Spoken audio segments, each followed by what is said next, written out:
going to try to mess up the plans of most of the people. I know him. I played a lot of times against him. I really want to revenge. Carlos, when he's in full flight against someone who's not, like... If you'd have told me that Djokovic wouldn't win one from, that point, I would have said, no way. The stage is set. The lights of New York are shining. But who do the players believe will rule the U.S. Open? From former champions to pundits, here are their bold predictions. Novak, how much is your assessment of what it's going to take to win this tournament, just dictated by, the fact that those two guys are playing the way they're playing? Yeah. I mean, we don't need to spend words about two of them. We know that they're two best players in the world.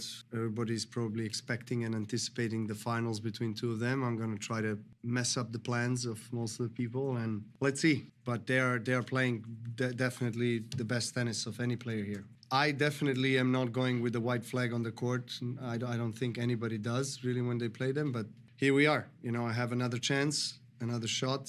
No, Novak. We all know Novak's games. It doesn't matter that he has been out of the tour since Wimbledon, playing great matches here. I know he's hungry. I know his ambitions for more.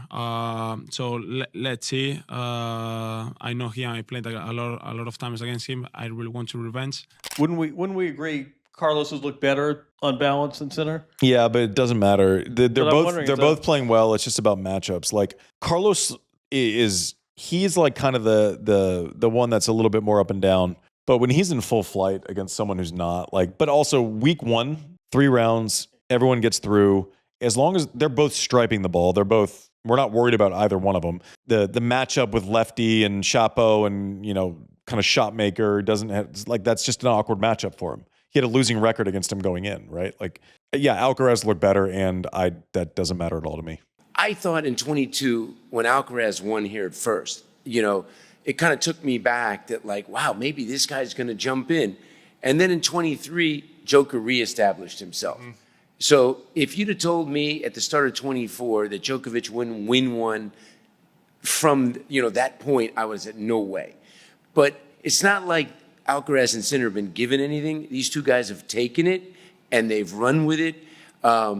If you put Andre and Djokovic in a blender, you get Sinner. His level is outrageous right now. I'm just shocked. And honestly, what's even more surprising is I don't think he's anywhere near the finished product. Wait. How? But explain that.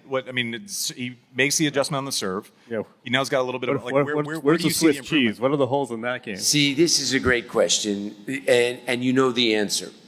If you're 24 years old and you're satisfied with where you are, then that's what happens to you. And if you're 24 years old, like Sinner, who seems to be a much older soul than he is, and he's always focused on talking about the narrative he doesn't think he's that good. I need to get better. I call bullshit. But Rafa was like that. He's very humble. He's very motivated to get better. And I think that the fact that he has somebody in Alcaraz that he knows that if he doesn't get better, might, eclipse him. I don't think it's possible at this moment, unless I'm wrong, that anybody could beat those two guys back to back. That's how good they are. And I hate comparing them to the big three because it's they were amazing. But these two guys now are taking it, and they're 24 and 22.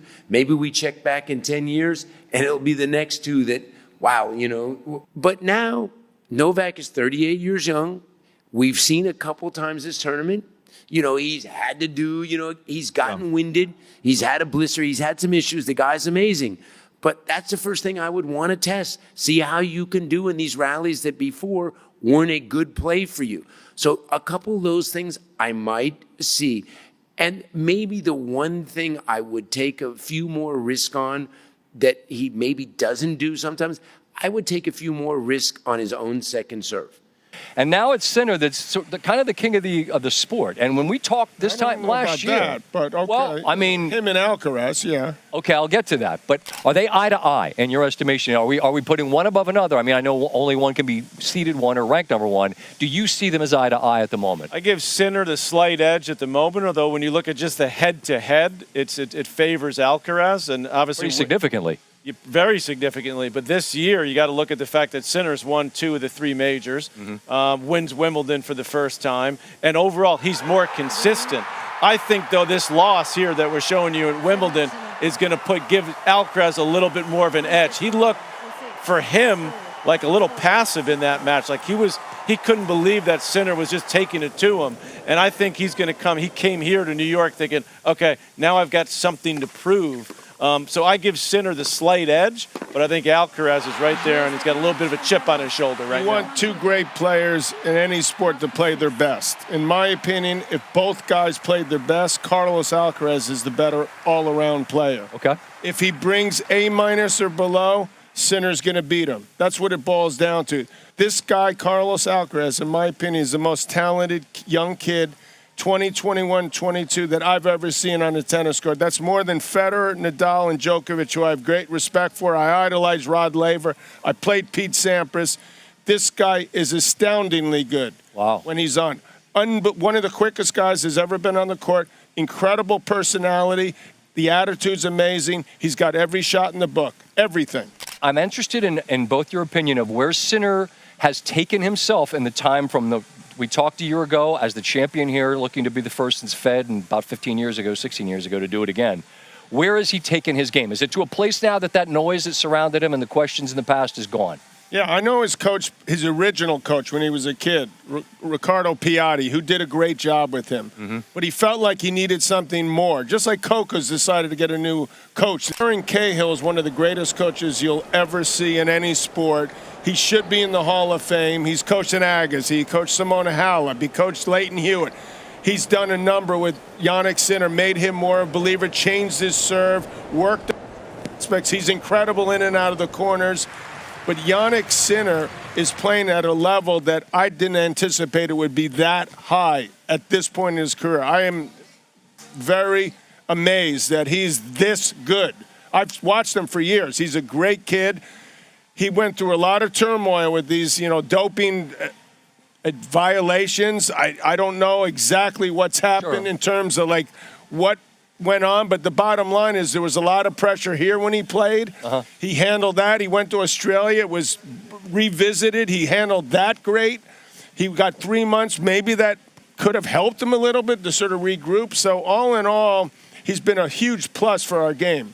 Did he have this kind of ceiling in your mind, Patrick? Well, first of all, methodically ruthless is a great way to describe it. This helped big time what happened to Sinner, because last year when he came here, there was a swirling amount of controversy around him coming here. He had a lot to deal with. It hadn't been made public that he'd had this doping allegation against him. It all came out last summer. He had a lot to deal with. He didn't like it at all, understandably.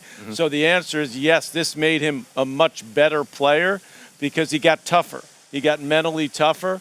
His game is unbelievable to watch. Nobody's hitting the ball as big and as clean as him off the ground ever in the history of tennis. That's how good he's hitting the ball. And it's made him a much better player.